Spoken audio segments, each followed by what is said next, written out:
fall of China. This, the great city of Shanghai on a September day in 1937. This, the fearful beginning of a new kind of war. This, the first mass bombing from the air of a helpless civilian population.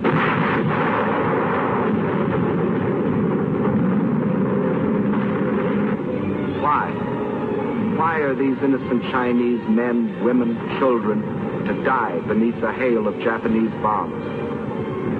To find the answer to this question, we must first understand something about China and Japan. And to understand China, three facts must never be forgotten. China is history. China is land. China is people. Chinese history goes back for more than 4,000 years. That's a long time. It was only 168 years ago that Washington crossed the Delaware. Only 452 years have passed since Columbus discovered America. It's 1,500 years since the world saw the fall of the ancient Roman Empire. 3,400 years have gone by since Moses received the Ten Commandments. 3,700 years have passed since the pyramids were built. But more than 4,000 years ago, the Chinese Empire was already in existence. And more important, so was the Chinese civilization, a civilization of art and learning and peace. Yes, China is history. And China is also land. More land than the entire continent of Europe. A third larger than the United States. And rich in raw materials. This vast area consists of China proper and 4 outer provinces. To the north is Manchuria. Huge and desolate, but abounding in raw materials. Next to Manchuria are Mongolia and Xinjiang. Here lies the Gobi Desert, a vast plateau twice the size of Texas, inhabited by nomad tribes who lead their camel caravans back and forth over ancient trade routes. To the west is Tibet, the icy roof of the world, its borders encompassing the eastern end of the Himalayan mountains, the mystery land that few have entered. And from these vast mountains of the west rise the 3 great rivers which are China's lifeblood. The northernmost of these is the Huanghe, the Yellow River, often known as China's Sorrow because of its frequent flooding. Far to the south flows the Sikiang, the Pearl River, which enters the sea past the great ports of Canton and Hong Kong. But the greatest river of all is the one that flows between, the Yangtze, winding for 3,000 miles through the heart of China, bringing fertility to the good earth, and bearing upon its broad waters half the commerce of China. Yes, China is land, next to Russia, the largest country in the world. But most important, China is people, 450 million of them.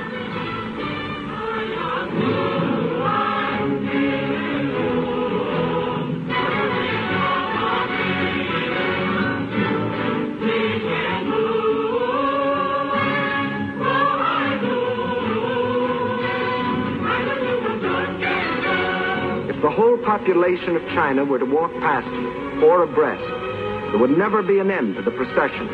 For new Chinese would be born and would grow up before the last man could pass by. Of every 5 persons on the face of the earth, 1 is a Chinese.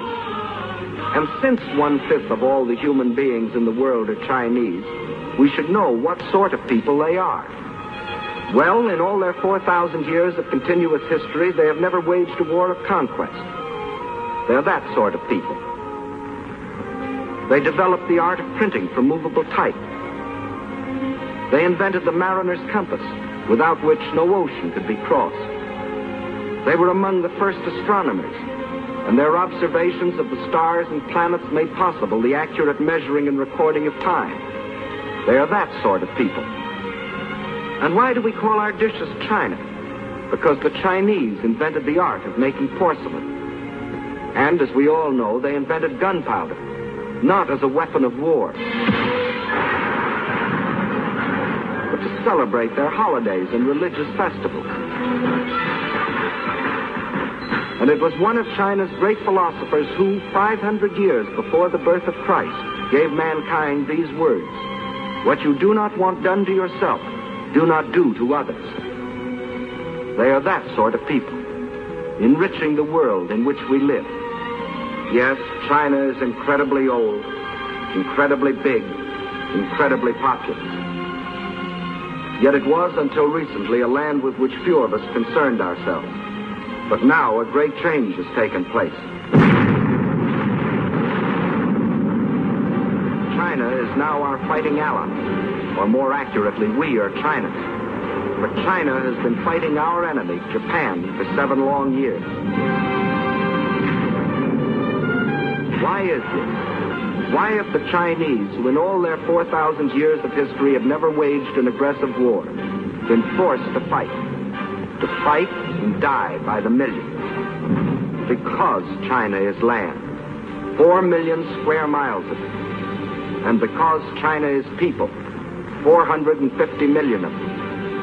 And because Japan had a plan to use them both.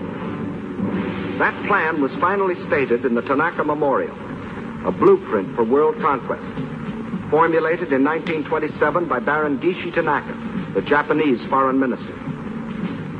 In order to conquer the world, we must first conquer China. Here was their mad dream.